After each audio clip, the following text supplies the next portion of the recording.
BOSE is one of the largest home audio brands of all time. Music enthusiasts love them, audiophiles love to hate them, and today we're looking at the best BOSE products, BOSE's biggest controversies, and even some BOSE conspiracies. Now's the time to pull them out of the pile of old boxes in your basement and get them fixed, or trade them in for 40% off when you buy a new BOSE product.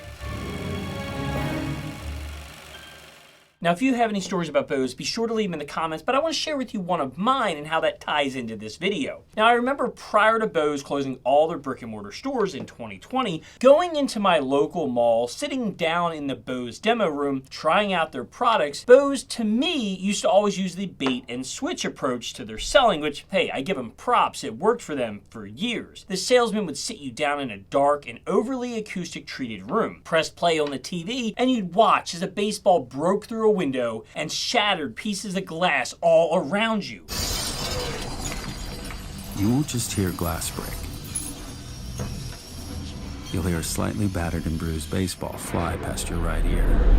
The average person would be blown away, and the salesman would then ask, hey, where do you think that sound was coming from? Expecting you to look all around the room, only to be told it's coming from this little soundbar under the TV. Yes, the audio did come from that small soundbar under the TV, but the magic behind it is anything but little. This would include thousands of dollars of room acoustics to create the ultimate experience. You would then be shocked and say, I have to have that product, only to get it home and it just didn't have the same effect. Now, BOSE is one of the biggest names in home audio and has been since 1964. Best known for their compact home audio systems, speakers, headphones, professional products, and even truck seats. BOSE was established by Amar Bose, a career professor at MIT. Now, Amar passed away in 2013, but 2 years before his passing, Amar donated his non-voting shares to MIT so that they would receive cash dividends going forward from BOSE. Now, BOSE launched their first product in 1966. This was the 2201. It was an unusual design built into 1/8 of a spear. It was designed to sit in a corner of a room, and it consisted of 22 speakers using reflections off the wall to attempt to increase the size of the room. Now, each speaker had a built-in 50-watt transistor amplifier, and each speaker was hand-built, and there were only 32 pairs in existence, and that could be off by 1 or 2 numbers. The 2201 was a large speaker, about 24 by 24, weighing in at over 50 pounds. The objective of building the 2201 was to make it subjectively indistinguishable from the sound which is produced by the ideal pulsating spear. Now, unfortunately, for many reasons, the 2201 was destined to fail, and after only 3 years on the market, it was discontinued. But not before paving the way to the product that would define BOSE for the next 7 decades. The best measure of audio quality is the listener's perception. This was the theory Amar Bose put into all his speakers and product designs going forward. And this would be no more prevalent than in the design of the BOSE 901. There may be no singular product in modern audio history that has generated more accolades and more controversy than that of the BOSE 901 loudspeaker. Introduced in 1968, the BOSE 901 looked and sounded unlike any other speaker before it, consisting of a pentagonal cabinet which faced 8 drivers at the walls behind the speaker to reflect the sound throughout the room into a giant soundstage, and 1 driver towards the listener as well. The 901 included an equalizer box that was required to get proper sound out of the speakers, and you could power them with up to 270 watts to each one, meaning that they would handle every bit of the power from the HiFi Holy Grail Pioneer SX 1980. Priced at $460 at launch, there were several good and several poor reviews for the speakers, but many credit the sure marketing of BOSE for the success of the 901s. Now, the 901 Series 1 sold from 1968 until 1973 when BOSE introduced the Series 2. Now, my personal favorite of the Series 2 was the Continental because it had just a bit more style than the rest and actually even resembled the Series 3. In 1976, BOSE introduced just that. The 901 Series 3, which was the first bass reflex design. This was to accommodate lower powered amplifiers. This was the only radical acoustic change in the entire series, with the 4 being almost identical. Now, upon release of the Series 5, BOSE would add a coating to the back of the speakers to smooth out the low treble and high mid-range. Series 5 also included aluminum sides, which were not well recepted and finally replaced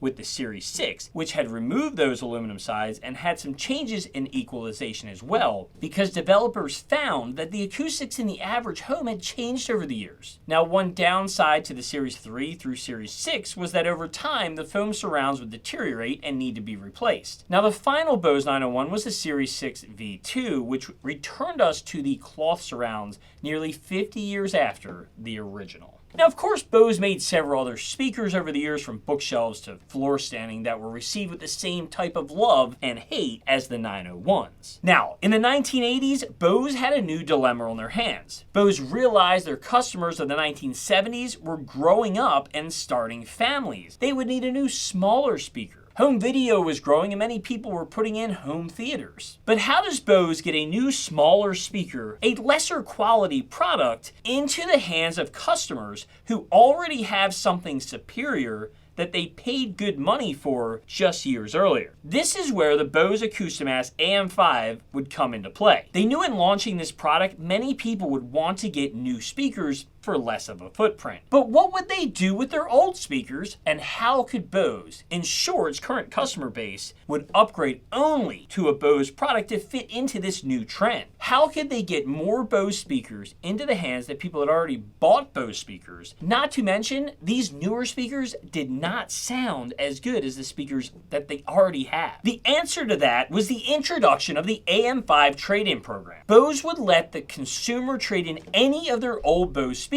regardless of its condition for at least $100 off the new AM5 speaker system. This resulted in the AM5s becoming so popular they would represent 30% of the US speaker market. Now, just this one speaker, not BOSE as a whole. The Acoustimass became so popular, literally 1 in 3 homes had it. Now, being a repair center, over the years we've seen countless BOSE products come through the door, never easy to fix. We stopped working on them because BOSE kept their schematics and parts to themselves. But we would still hear the stories of BOSE not wanting to provide service to fix the customers' radios that they spent literal thousands of dollars on just a few years before. No.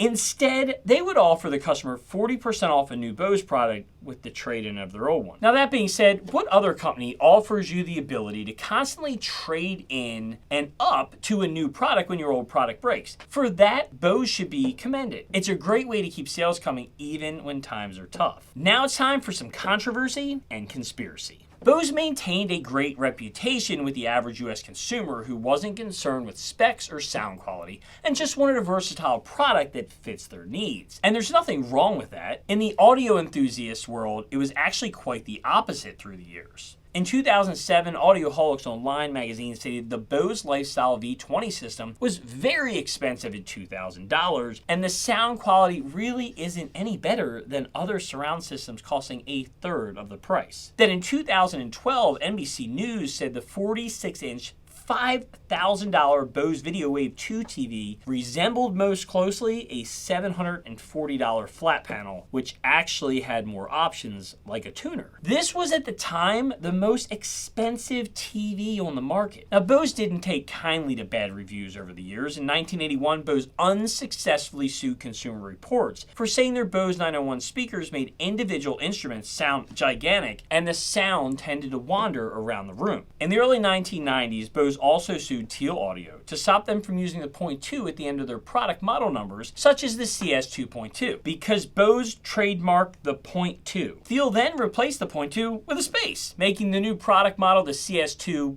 Space 2. Then going forward, they changed their next models to .3 because BOSE didn't trademark that. Several other trademark lawsuits would follow in the upcoming years with BOSE, suing the likes of JBL, Infinity, QSC, and even Beats. Now, over the years, I've heard a lot of good and a lot of bad about BOSE, and let's face it, it's not the same company that it once was. But the industry as a whole is ever evolving and not what it was 10, 20, 30, 40, and especially not 50 years ago, or is it? What's old is new, vintage is here, and what vintage means to you may depend on what decade you grew up in, where you didn't have the money to buy what you really wanted, or maybe you bought it back then and remember having it, now you want it again to enjoy and to maybe share with your kids. Now recently BOSE made the news again with a massive recall. BOSE just recalled the Acoustimass Lifestyle and Companion bass modules purchased before 2009 due to a fire hazard, stating the speaker's electrical components can fail, posing that hazard. Now this was based on 3 fires only resulting in damage to the entertainment center or the bass module itself, with no injuries. This recall was on a total of over 1 million bass modules sold since 1994. Several models are included in this recall, so if you have them, hey, now's the time to pull them out of the pile of old boxes in your basement and get them fixed, or trade them in for 40% off when you buy a new BOSE product. This is a product that you can find in any Goodwill, in your relative's basement, and every online marketplace there is. Literally everyone has or has had one of these at some point. Now, in a year after what could be considered the audio boom, while everyone was home, many manufacturers' sales have since slowed down and they're sitting on massive amounts of inventory that's not moving because people aren't stuck in their houses anymore. Now that's when BOSE launches a recall that allows you to trade in an old subwoofer box that hundreds of thousands of people have and are no longer using to get 40% off a new BOSE product. Now there is a real recall here with potential safety hazards, but it couldn't have come at a better time for BOSE, who may have been trying to figure out a way to get their new speakers into the hands of people who already had their products and no longer use them. Often controversial, BOSE has always been a top-notch marketing first company, always trying to build better products for a new generation. They are a passionate company and have pride in keeping Amar BOSE legacy alive. They develop products used everywhere you look, from the home, on the field, to the road, and even in the air. BOSE isn't going anywhere and their products will only innovate more over time. That vintage hi-fi enthusiast in me wants them to go back to their roots and release a heritage speaker line that brings back hi-fi into the BOSE lineup. At that point, I'll go find some old Acoustimass and trade them in for the good stuff.